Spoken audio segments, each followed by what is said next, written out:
You've had a bad day. Everything went wrong. You put your headphones in, hit play on that one song, and something shifts. Not in your mood, in your body. Your shoulders drop, your breathing slows. Something that felt heavy a minute ago feels slightly more survivable.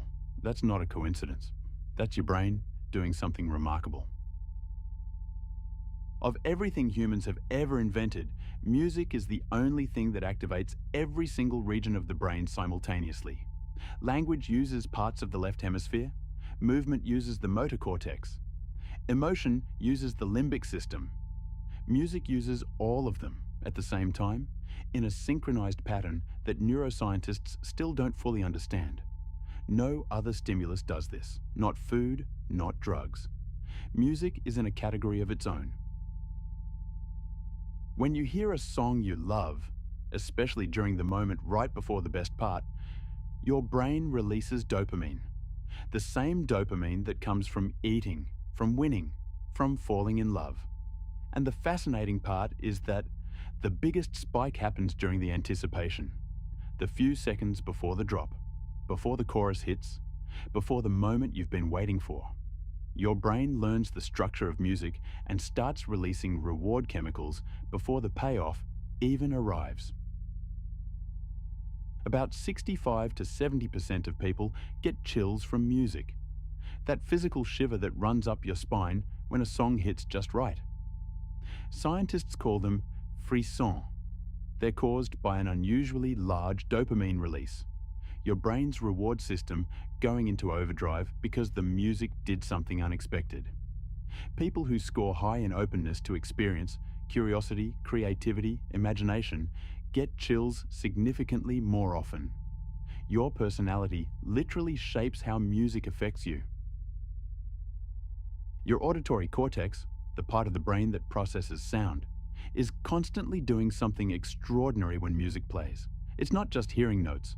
It's recognizing patterns, predicting what comes next, comparing what it hears to every song you've ever listened to, and generating a tiny dopamine reward every time a prediction comes true, and a slightly larger one every time it's surprised. Music is essentially your brain playing a game with itself, and it loves the game. This one puzzles people. Why would anyone want to listen to sad music? Because the brain separates perceived emotion from felt emotion. You can recognize that a song is expressing sadness without personally feeling sad. Sad music also triggers prolactin, a hormone associated with comfort and social bonding. It's the same chemical released during physical touch, during moments of human closeness. Sad music is essentially your brain giving itself a hug. You can't help but move to music. Your foot taps, your head nods. You feel the urge to dance even if you won't. That's because music directly activates the motor cortex, the part of your brain that controls movement, even when you're sitting perfectly still. This is why music improves athletic performance. Matching movement to a beat reduces perceived effort and increases endurance. Runners who train with music can go longer before reaching exhaustion. Deep in the back of your brain, the cerebellum is doing something most people don't know about. It's deeply involved in timing and emotion. When music plays, the cerebellum tracks every beat, every rhythm, every tempo change with extraordinary precision. And it generates an emotional response to timing itself. Slow tempos feel heavy and contemplative. Fast tempos feel energetic and urgent. Your cerebellum is reading the emotional code built into the rhythm before your conscious mind processes a single word. The prefrontal cortex, the brain's decision-making and meaning-making center, links music to memory and personal significance. When you hear a song connected to a powerful moment in your life, the prefrontal cortex lights up and pulls that memory into the present.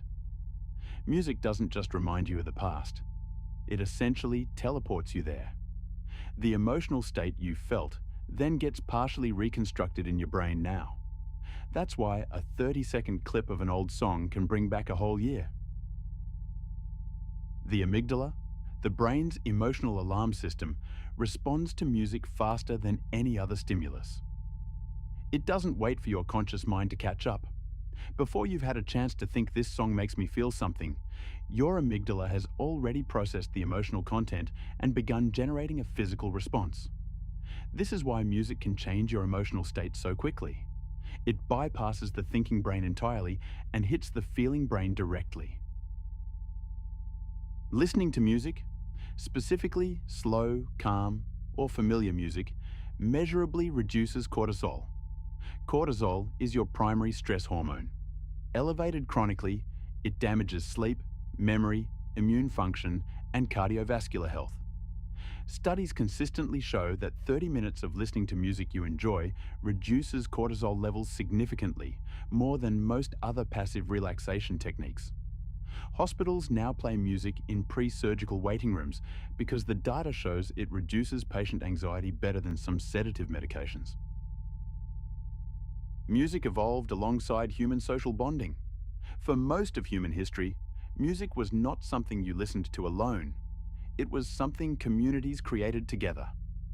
Drumming, singing, chanting in groups synchronizes the nervous systems of the people involved. Heart rates align. Breathing synchronizes. Neurochemically, the people making music together begin to feel more connected, more trusting, more cooperative. This is the original function of music, not entertainment, but social glue. You've noticed that people get almost defensive about their music taste. Someone criticizing your favorite song can feel like a personal attack. That's not oversensitivity.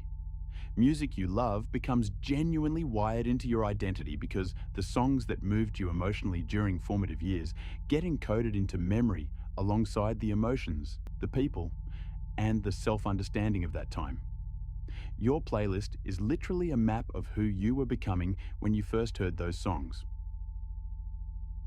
This one depends entirely on the type of task. For repetitive, physical, or low cognitive tasks, data entry, running, cleaning, music with a consistent beat significantly improves performance and mood.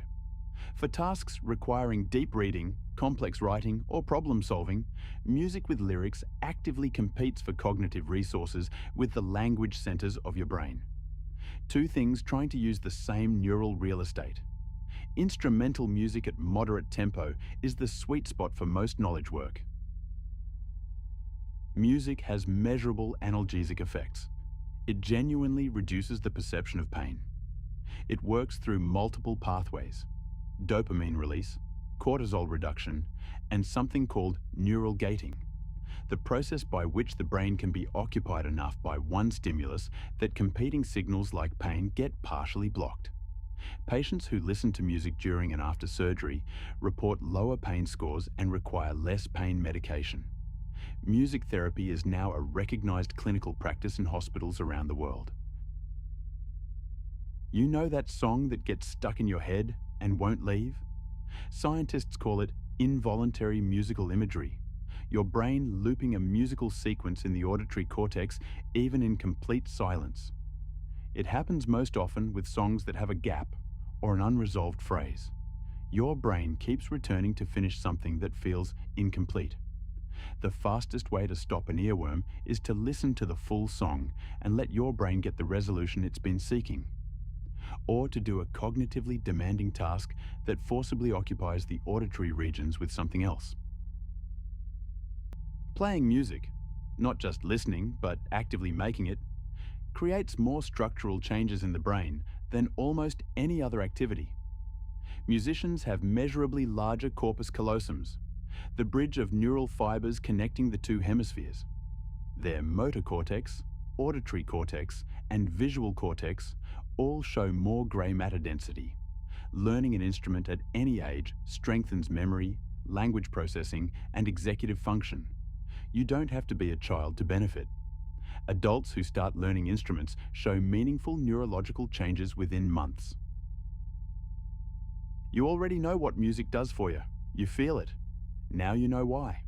Every time you put on a song that moves you, you're flooding your brain with dopamine, dropping your cortisol, activating your motor system, pulling memories from years ago, and sometimes triggering a physical response so powerful it runs up your spine. Music is not a distraction from real life. For your brain, it's one of the most complete and rich experiences available. Use it deliberately. Stressed before something important? Familiar, calm music 30 minutes before drops cortisol. Need to push through a workout? High-tempo music matched to your movement pace. Deep, focused work? Instrumental only, no lyrics. Emotionally processing something hard? Don't avoid the sad songs. Your brain knows what it's doing. Music isn't background noise. It's one of the most powerful tools for managing your brain state that you already have. Your brain took millions of years to evolve, and somehow, in all that complexity, it made room for this. The ability to hear a pattern of sounds and feel something so profound, it changes the chemical state of your body. That's not a small thing. Peakmind. One idea about your brain every week.